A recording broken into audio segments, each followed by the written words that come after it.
મિત્રોને જય ભોળાનાથ, જય શ્રી કૃષ્ણ। આજે આપણે વિડીયો ઉતારવાનું કારણ એ છે કે આપણી જન્મ કુંડલીમાં જે ગુરુચંદ્રનો યોગ છે એમનો પ્રભાવ આપણા જીવનની અંદર કેવો આવે, જેને ગજકેસરી યોગ પણ આપણે કહીએ છીએ, એમનો પ્રભાવ આપણા જીવનમાં કેવો આવે એમની આપણે વાત કરવાની, એમની ચર્ચા કરવાની છે। તો પહેલાં તો આ વિડીયો જે મિત્રોને ગમે કોમેન્ટની અંદર જય ભોળાનાથ લખો, તમારા ફેમિલીની અંદર, તમારા મિત્રોની અંદર આ વિડીયો શેર કરો, તેમજ ચેનલને સબસ્ક્રાઈબ કરો।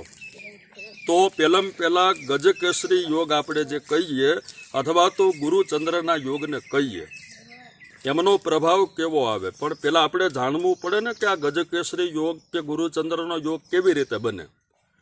તો આપણી કુંડલીની અંદર 12 સ્થાન બતાવેલા છે।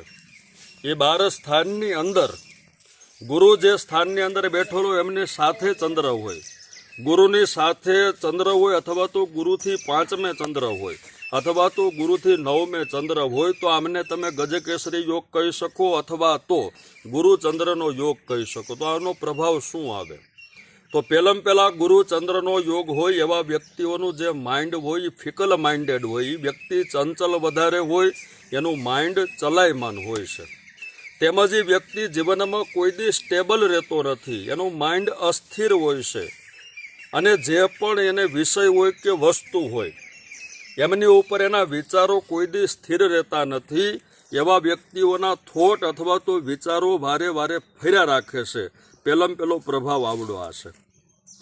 તેમજ જેની કુંડલીમાં ગજકેસરી યોગ ગુરુચંદ્રનો યોગ છે એવા વ્યક્તિઓ જન્મભૂમિથી દૂર જાય છે, અને જન્મભૂમિથી દૂર જઈ અને કાર્યરત થાય તો એવા વ્યક્તિઓને જન્મભૂમિથી દૂર જવાથી એવા વ્યક્તિઓને 100% જીવનની અંદર સફળતાઓ અને જીવનની અંદર ભાગ્યોદય થાય છે। તેમજ જેની કુંડલીમાં ગુરુચંદ્રનો યોગ છે એવા વ્યક્તિઓ સેન્સિટિવ પણ વધારે હોય, વાતમાં દુઃખ લાગી જવું, વાતમાં ખોટું લાગી જવું, તેમજ ભાવુક થઈ જવું, અને એટલા બધા ક્યારેક ભાવુક થઈ જવું, ભાવનાયુક્ત થઈ બીજાની વાતોમાં આવી જવું, બીજાના કયામાં આવી જવું, આવો પણ ગુરુચંદ્રનો યોગ છે। તેમજ ગુરુચંદ્રનો યોગ હોય એવા વ્યક્તિઓને જીવનની અંદર હરવું ફરવું વધારે ગમે, યાત્રાઓ કરવી અને વધારે ગમે છે। તેમજ ગુરુચંદ્રનો યોગ જેની પણ કુંડલીની અંદર બનેલો છે એવા વ્યક્તિઓને જીવનની અંદર બદનામીઓ પણ મળે, એવા વ્યક્તિઓને કલંક પણ મળે, એનું પણ ધ્યાન રાખવાનું છે। 100% ગુરુચંદ્રનો યોગ ગજકેસરી યોગ છે, પણ જે ભૃગુનંદી નાડી જ્યોતિષ છે એમની અંદર ગુરુચંદ્રનો યોગ વ્યક્તિને ચંચળ બનાવી દે છે, અને કોઈ પણ વિચારો ઉપર એને સ્થિર રહેવા નથી દેતો, થોડે સમય એના વિચારો ફરી જાય છે। તો આવા પ્રભાવો ગુરુચંદ્રના યોગના બતાવેલા છે। તેમજ ગુરુચંદ્રનો યોગ હોય એવા વ્યક્તિઓ કૃષ્ણની ભક્તિ કરે, ગુરુચંદ્રનો યોગ હોય એવા વ્યક્તિઓ કૃષ્ણ મંત્રનો જપ કરે તો એમના જીવનની અંદર 100% બેનિફિટ, એમના જીવનની અંદર 100% લાભ મળે છે।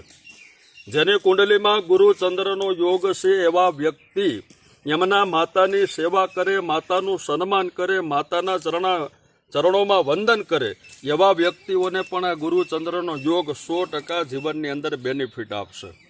જે વ્યક્તિની કુંડલીમાં ગુરુચંદ્રનો યોગ છે એમની માતા જ્ઞાની હોય અને નોલેજવાળી હોય અને ધાર્મિક પણ હોય છે, અને ઘણી વખત એ વ્યક્તિ એટલો બધો જેની કુંડલીમાં ગુરુચંદ્રનો યોગ છે એ વ્યક્તિ જીવનની અંદર એને રસ્તો ન મળતો હોય, મૂંઝાઈ ગયો હોય, એમના માતાના શરણની અંદર જવામાં આવે અને માતાને પણ જો કંઈક પૂછવામાં આવે અને માતા એને કંઈક રસ્તો આપે તો પણ એનું જીવન સુખી થઈ જાય છે, કારણ કે એમના માટે એમની માતા લકી હોય છે। જેની કુંડલીમાં ગુરુચંદ્રનો યોગ હશે એવા વ્યક્તિઓની એમની જે માતા છે એ એમના માટે લકી હોય છે અને એમના માટે સપોર્ટ કરવાવાળી હોય છે। તો ગુરુચંદ્રનો યોગ કુંડલીમાં સારો પણ બતાવેલો છે અને નકારાત્મક પણ બતાવેલો। નકારાત્મક કઈ રીતના?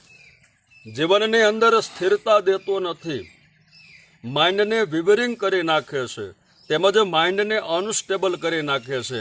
આ લેવલ ઉપર ગુરુચંદ્રનો યોગ અનુકૂળ નથી। બાકી કૃષ્ણની ભક્તિ કરો મારા વાલા, ઠાકોરજીની ભક્તિ કરો તો ગુરુચંદ્રનો યોગ બેસ્ટ રિઝલ્ટ દેવાવાળો છે અને બેસ્ટ ફળ દેવાવાળો છે। તો આશા કરું છું બધાય મિત્રોને આ વિડીયો ગમ્યો